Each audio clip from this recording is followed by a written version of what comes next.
So with all this chaos and turmoil, with the farmers and some of these programs that many rural Americans and many Trump voters really take for granted that are being cut or disrupted, this represents probably the best opportunity we have to start to revitalize the Democratic Party with rural Americans. And one of the ways you do that is now that they're paying attention about their farm subsidies and their potential SNAP benefits and food stamps being paused and cut, or USAID not buying grain and wheat from farmers and rice, this is when they're probably most likely open to hearing an alternative viewpoint. So one thing as Democrats, we need to make sure is that we start to give these people the information that will keep them in line with the Democratic Party.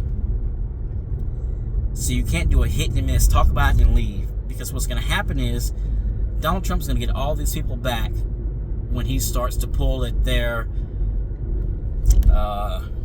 inner, let's say,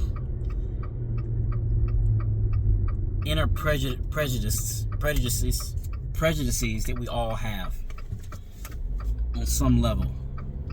And he's going to pull at them with the DEI, with the trans, with drag queens, with whatever. And that's how he's going to get them back on his side. But what we have to do is, like I said in previous videos, you have to lay the groundwork, plant the seeds, and say, hey, what Donald Trump is going to do is he's going to try to emotionally blackmail you with your religion and with identity politics to get you to vote against your interests. In this moment, you see what the policies of Donald Trump and the Republicans and J.D. Vance at large are. They are designed to help the rich, the well-connected, large corporations, and they may throw you a few scraps here and there, but nothing that's going to significantly benefit your life. And I know that you don't want trans people in sports and you don't like diversity and all this, but realize that this is not anything, people playing sports or focusing on that issue is not going to help benefit your life one bit. And it's all used to emotionally blackmail you into voting for these Republicans who in many cases are we can pull on their face strings, are morally depraved, are liars, are cheaters, and only look out for themselves. So this is a great opportunity to, try to make inroads again in Iowa, in Indiana, in West Virginia,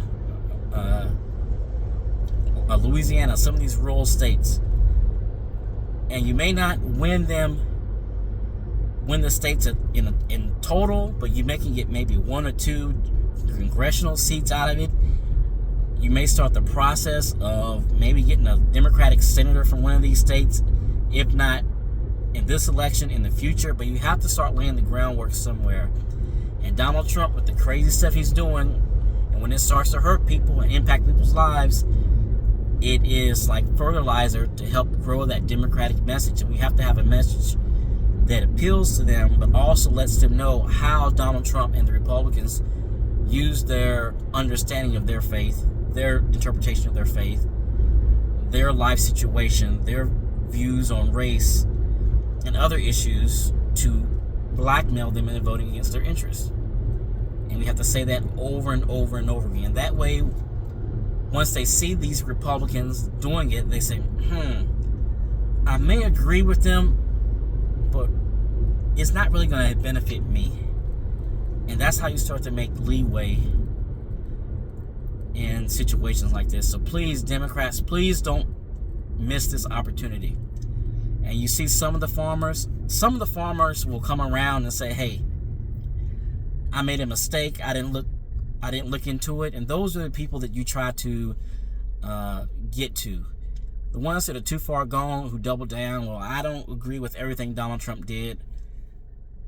You can speak to them, but don't waste your time too much. Just show them. You can speak to them, tell them the reality of the situation, and try to win them back to the Democratic Party. At least have them open to voting for Democrats.